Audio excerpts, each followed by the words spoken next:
Bismillahirrahmanirrahim. Coffee with CEO with Ijaz Nisar by CEO Club Pakistan and Management House, one of the finest training institute in Pakistan. Today we have a very exclusive session with Fawad Anwar, who is the CEO of the Al-Karam Textile Mills, and two-fold criteria for, and especially the objective of this talk and meaningful conversation. The number one is getting the inspiration from the top business people and CEOs for the young people, and second is seeking the direction. पहले आपका बहुत शुक्रिया sir, आपने वक्त दिया, बड़ा मज़ा आया मिलके आपसे. फवाद, शेयर कीजिए विद अस पाकिस्तान के हवाले से. We start with Pakistan. Where do you see Pakistan specially in terms of economy and how we can turn around this country, क्योंकि ज़रा नम हो तो ये मट्टी बड़ी जरहेज़ है साकी. क्या चैलेंजेस? थैंक यू इजाज़ साहब. देखिए, चैलेंजेस शॉर्ट टर्म में हमें बड़े नज़र आते हैं, जो फिस्कल चैलेंजेस हैं, और इतना दबाव है गवर्नमेंट को फिस्कल चैलेंजेस की वजह से कि वो काफ़ी एक्सपोर्ट्स जो पाकिस्तान का एक सर्वाइवल है या बैकबोन है उसको सपोर्ट नहीं कर पा रही है. But this is a short term challenge. Pakistan का पोटेंशियल जो है वो अनबिलीवेबल है. True. The potential to make money in Pakistan, potential to grow exports, grow other businesses. 22 crore अवाम है, आप इवन डोमेस्टिक बिजनेसेस लगाते हैं. आई मीन इतनी ग्रोथ आ सकती है, इतना पोटेंशियल है, दैट इज़ नेवर एंडिंग. हमें सही डायरेक्शन की ज़रूरत है और कुछ सही पॉलिसीज़ की ज़रूरत है जो गवर्नमेंट हमें दे सकती है. पॉलिसी जो चाहिए कि हमें लॉन्ग टर्म पॉलिसीज़ चाहिए, हमें लॉन्ग टर्म एनर्जी पॉलिसीज़ चाहिए, हमें लॉन्ग टर्म ट्रेड पॉलिसीज़ चाहिए, और जो government from time to time करती है लेकिन उनके हाथ इतने बंधे हुए रहते हैं because of the debt issues, वो उसमें काफ़ी मरतबा नाकाम होती है. ठीक है, अब आप कह सकते हैं कि पिछले कुछ सालों में या पिछले in short past, if you see, I mean we have had problem of decision making या कॉम्पिटेंस, जिसकी वजह से थोड़ी सूरत हाल अभी ख़राब हो गई है. लेकिन I am a firm believer कि this problem is very short lived, और लॉन्ग टर्म में जो पाकिस्तान का पोटेंशियल है वो अनबिलीवेबल है फॉर small businesses, people who want to get into business, and even for large businesses. Fawad, my second question is regarding Pakistan's government, especially the focus on the export and the foreign direct investment (FDI). Unfortunately, there's a success story by the government people, especially Razak Daud Saab, who is also focusing on export, and other federal ministers. What is the story of exports? Because in textile there is a huge jump in textile, especially export. Rather 70% the total export portfolio is by textile. And what are the challenges of exports and FDIs in Pakistan? साहब देखें, अभी पाकिस्तान का export जो है, बल्कि दुनिया का export जो है ना, वो एक क्रॉस रोड्स पर है because of the US China trade war. The potential of growth in exports, what we have seen this year, we have never seen in lives. I have a 30-year experience in textile exports. मैंने इतना potential कभी भी नहीं देखा जो आज मौजूद है. We don't have to sell goods, people come and buy goods from Pakistan. तो जहाँ तक potential का ताल्लुक है और जहाँ तक growth का ताल्लुक है, आप देख रहे हैं कि in the last 1 year the growth has been phenomenal, but the growth could have been far more if only our energy policy would have been in place. जो सबसे बड़ा hindrance हमें जो नज़र आता है एक्सपोर्ट में, वो है हमारी energy policy. If government can fix this for a long term period, specially to benefit the exporters, आपको कहीं जाके आपको सुकूक या बॉन्ड इशू करने की ज़रूरत नहीं है. वो सारे डॉलर हम खुद लेके आ सकते हैं इस मुल्क में, सिर्फ एनर्जी पॉलिसी फिक्स करने की ज़रूरत है. Or next, going to the next part, the FDI. What are the challenges for the foreign direct investment? Because in the country to develop, the two critical variables to develop the next level of the growth. Again, थोड़ा सा जो हमें जो problem आ रहा है वो है consistency of policies. Number 1, dollar रुकने की ज़रूरत है. अगर डॉलर आपका डीवैल्यू होता जाएगा तो why would foreigner come and invest here and take less money outside. So he has to invest where there is some consistency of policies, stability of dollar and stability of policies. ये चीज़ें मौजूद थी पहले, ऐसा नहीं है. अगर हम देखें तो पहले मौजूद थी, और अगर आप, और एक बैरियर जो होता है या एक इंडिकेटर जो होता है हमें मेजर करने का, वो आपका KC इंडेक्स है. आप पाकिस्तान स्टॉक एक्सचेंज का इंडेक्स ले लें, वो 55,000 पे था जब डॉलर 105 रुपये का था. आज 46,000 पर है जब डॉलर 175 रुपये का है. तो I mean it just shows that people have lost, the foreigners have lost the interest because what ever they invest here वो डिस्काउंट हो जाता है या वो डिप्रिशिएट हो जाता है. तो आई थिंक वहाँ पर आपको थोड़ा सी स्टेबिलिटी की ज़रूरत है जो इस टाइम पर मिसिंग है. sir, my next question is regarding the especially the success story of Bangladesh in textile, because when I was in the Davos World Economic Forum, they presented the story of World Bangladesh, the critical success factor of how Bangladesh turned around their economy out of poverty, out of slums. They jumped to the next level. What are the key lessons Pakistani people learn, government learn from Bangladesh? देखिए, first of all टका था, sorry, जो टका था अब ये तो ₹2 का टका है अभी. Can you imagine that? सबसे पहली फोकस की ज़रूरत है. Bangladesh decided that they will be the factory for garments around the world. उन्होंने ये डिसाइड किया कि जितना गारमेंट बनेगा पहले बांग्लादेश उसकी यानी कि चूज़ करेगा कि हाँ ये हम गारमेंट बना सकते हैं, तो वो पहले बांग्लादेश लैंड करेगा, फिर बाकी दुनिया में जाएगा कि okay Bangladesh can not produce this, then the rest of the world will. The policies are just, हर पॉलिसी बांग्लादेश की सिर्फ और सिर्फ एक फैक्टर पे बेस करती है, दैट इज एक्सपोर्ट्स. वाओ. क्या उनके एक्सपोर्ट्स को किस तरह से सपोर्ट करना है, एनर्जी किस तरह से करेगी, लॉन्ग टर्म क्या है, लोग कौन अंदर आएंगे, कौन जाएंगे, डायरेक्ट इन्वेस्टमेंट कितनी है. आप देखें कोरिया की कितनी इन्वेस्टमेंट है, आप देखें ताइवान की कितनी इन्वेस्टमेंट्स है. People from all over the world have gone and put in factories there, and there are people all over the world who are working there as well. तो वहाँ पे उन्होंने कल्चर दिया है. वहाँ पे उन्होंने पहली चीज़ जो की वो टेररिज्म को ख़त्म की, और फिर और सिर्फ एक एजेंडा कि हमें एक्सपोर्ट इतना कर लेना है कि everything. They don't have gas, they don't have the raw material, they don't have the cotton. और आप इनकी एक्सपोर्ट देखें और उनके टारगेट्स देखें एक्सपोर्ट के, it is a complete success story and it should be a model for a lot of countries in the world. एक और फवाद साहब से पूछते हैं कि sir, one of the another key success factor is the women participation in the economic growth, specially in the export. There are thousands millions of women are working in the, जो कि पहले नहीं था. तो सर पाकिस्तानी कॉन्टेक्स्ट में women participation in specially textile के ऊपर क्या, what is your take? Sir, अगर आप देखा जाए तो over the time our women participation has decreased from what it was. It is the culture, it's the education. वो भी इस्लामिक कंट्री है, वो भी इस्लामिक कंट्री है, लेकिन वो मॉडरेट हो चुके हैं. हमारे इस्लामिक कंट्री के साथ साथ जो सबसे बड़ा इशू है वो हमारी literacy rate specially in women है. आप एक बंदे को पढ़ाते हैं, आप एक बंदे को पढ़ा रहे हैं, आप एक औरत को पढ़ाते हैं, आप पूरे ख़ानदान को पढ़ाते हैं. And this is where the problem is coming from. अगर हमारी लिटरेसी रेट अमंगस्ट वुमेन बढ़ जाए, जो सिर्फ गवर्नमेंट का काम नहीं है, बिजनेसेस का भी काम है, इंडिविजुअल्स का भी काम है. एक इशू है, we should realize this is an issue, we should make everybody, ये एक टास्क है, हमें लेके चलना है. एक परसेंटेज हर साल कितनी ग्रोथ लानी है, वो as business leaders, as individuals, as government we should determine that and try to grow that. अगर औरतें पढ़ने लगेंगी, वो अपनी बेटियों को पढ़ाएंगे, उनके हाउस होल्ड सुधरने लगेंगे, और 2 इनकम हाउस होल्ड हो जाएगा, उनकी क्वालिटी ऑफ लाइफ डबल हो जाएगी from what it is today. We have to realize the importance of educating women is far more than educating a person और अ गाय. जबरदस्त. Short question sir, leadership and the CEO, the 3 core competencies which to how to run any organization effectively.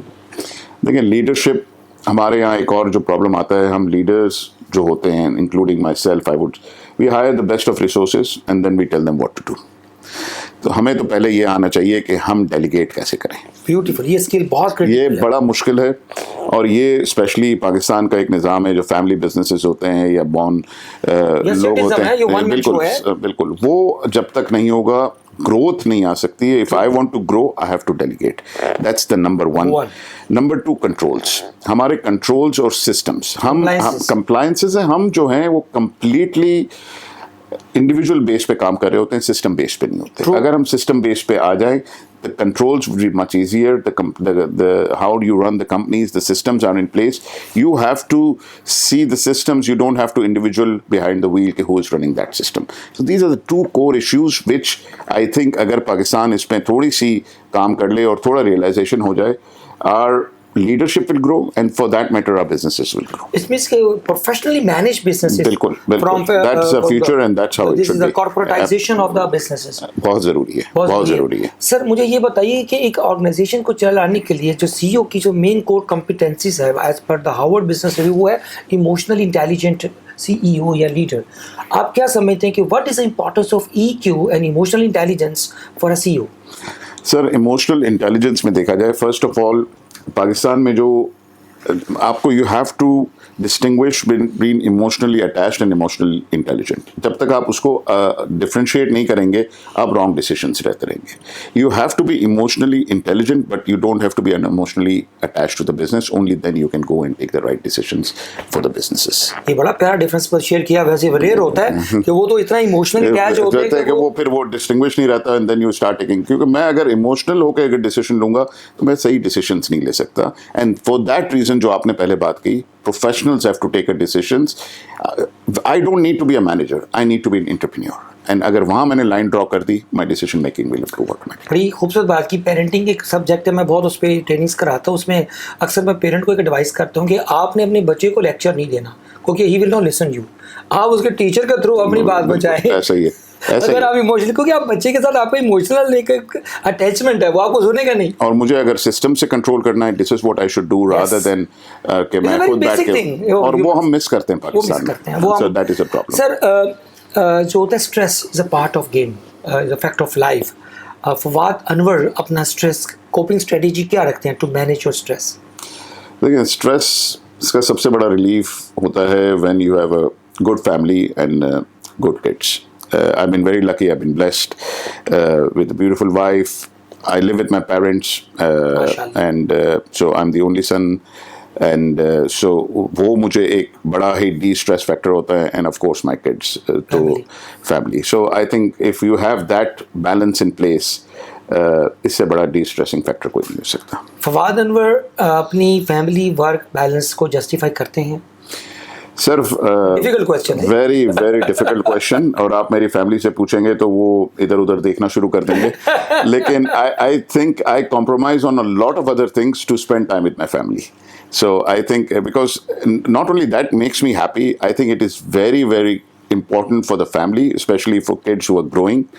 So I think I do justice to that. मतलब justice हो जाता है. ये तो सवाल उनसे पूछने वाला है. सर, क्योंकि मैन्युफैक्चरिंग जो कंसर्न्स है आपकी, माशाल्लाह जो company state of the art technology और आपने इंट्रोड्यूस कराई, और आपका एक विजन ये भी था फवाद कि I want to do something different rather than कि वो मैं कि वो एक बीटन रोड्स को मैं फॉलो करूं.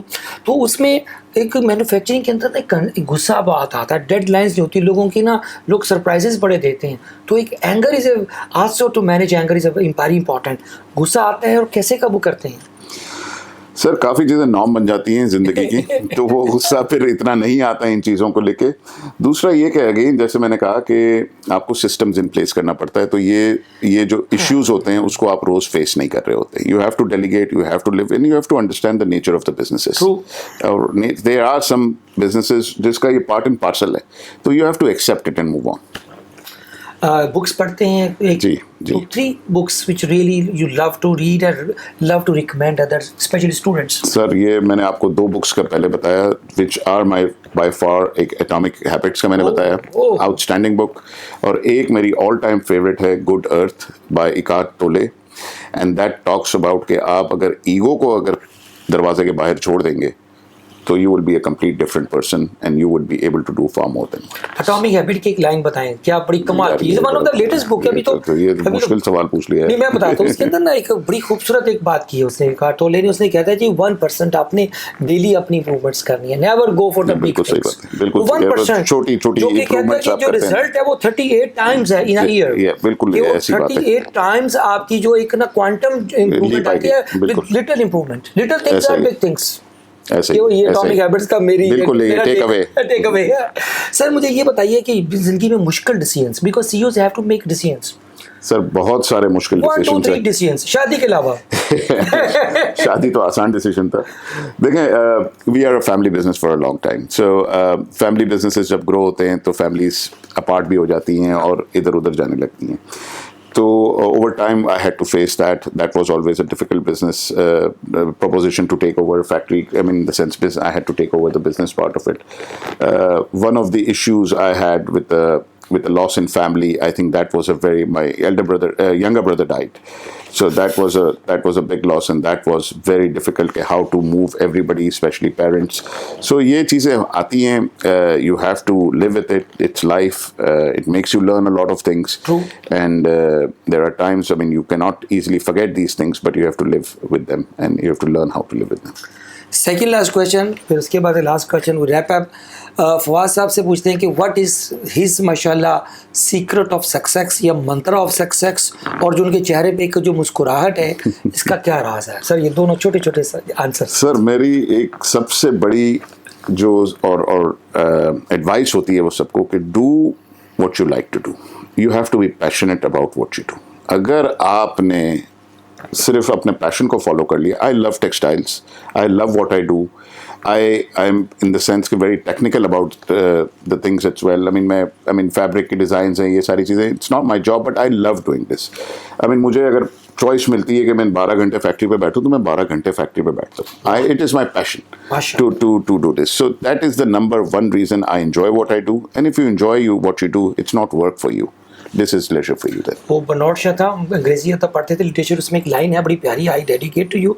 कहते व्हाट इज हैप्पीनेस, तो कहता है कि when you earn your livelihood through your hobby. बिल्कुल ऐसे कि जब आप ऐसा ही है, अपनी हॉबी से आप अपनी रिज़्क कमाते हो। बिल्कुल ऐसे ही है। पेंटर अपना पेंटिंग करके रोटी कमाता हो, उससे बड़ा तो कोई जिंदगी में हैप्पीनेस नहीं हो सकती।